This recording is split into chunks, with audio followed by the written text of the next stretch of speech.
एकदाचा प्रसंग. ज्ञानोबा मधुगिरी मागण्याकरिता निघाले होते आणि मधुगिरी मागून येत असताना वाटेला विसोबा केसर घोड्यावरून चालला होता आणि विसोबा केसर आपली वाट चुकून ज्ञानोबाराच्या समोर आला आणि ज्ञानोबाराला म्हणू लागला, हे संन्यासाच्या काटाय कुठे निघाला? त्यावेळेस ज्ञानोबाराय म्हणताले, काका मधुगिरी मागण्याकरिता गेलो होतो. त्यावेळेस विसोबा केसर म्हणाला, तुम्हाला कोणा अधिकार दिला मधुगिरी मागायचा? त्यावेळेस ज्ञानोबारायांचे काकीतली झोडी हिसकावी, माझ्या ज्ञानोबाराच्या काकीतली झोडी हिसकावी, माझ्या ज्ञानोबाराची झोडी फाडावी आणि त्या झोडीमध्ये असणारं पीठ ते मातीत पडावं आणि त्या विसोबा केसरने स्वतःच्या पायाने ते पीठ मातीत मिसळावं. माझ्या ज्ञानोबारांनी काही म्हणता, माझ्या ज्ञानोबारांनी मुकाट्याने माझ्या ज्ञानोबारांनी काही नाही म्हणता. व एवढंच नाही तर माझ्या ज्ञानोबारांच्या छातीवर तार दिशी लात मारावी. माझ्या ज्ञानोबारांनी काही नाही म्हणतात, मुकाटेपणाने निघून जावं. बघा, एकदा निवृत्तीनाथ ज्ञानोबा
बघा, एकदा निवृत्तीनाथ आणि सोपान काकाला मांडे खाण्याची इच्छा झाली.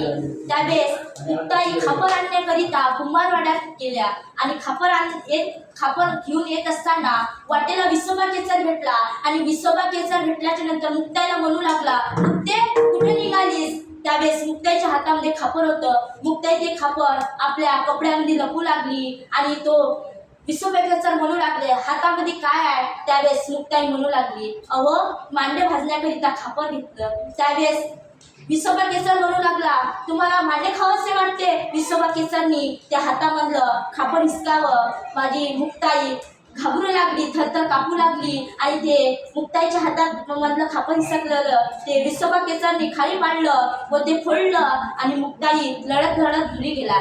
आणि तिच्याच मागं विसोबा केसर सुद्धा गेला आणि विसोबा केसर गेल्याच्या नंतर मुक्ताई सिद्धपेठात आला व विसोबा केसर सुद्धा आला आणि मुक्ताई ताटीमध्ये गेली आणि त्यावेळेस ज्ञानदादाला घडलेला सगळा प्रसंग सांगितला आणि ज्ञानोबारायांनी आपली तीक्ष्ण अशी पाठ गरम केली व लाल केली आणि मुक्ताई पाठीवर मांडे भासू लागली. तो विसोबा केसर तो खिडकीतून बघू लागला होता आणि त्यावेळेस विसोबा केसरने बघितलं की मुक्ताई ज्ञानोबारायांच्या पाठीवर मांडे भासू लागली. त्यावेळेस विसोबा केसरला पश्चाताप झाला. विसोबा केसर ज्ञानोबारायांच्या चरणी जातो आणि ज्ञानोबारायांना माफी मागू लागला की मला माफ करा, माझ्याकडून चुकी झाली. आणि त्यावेळेस ज्ञानोबारायांनी बघा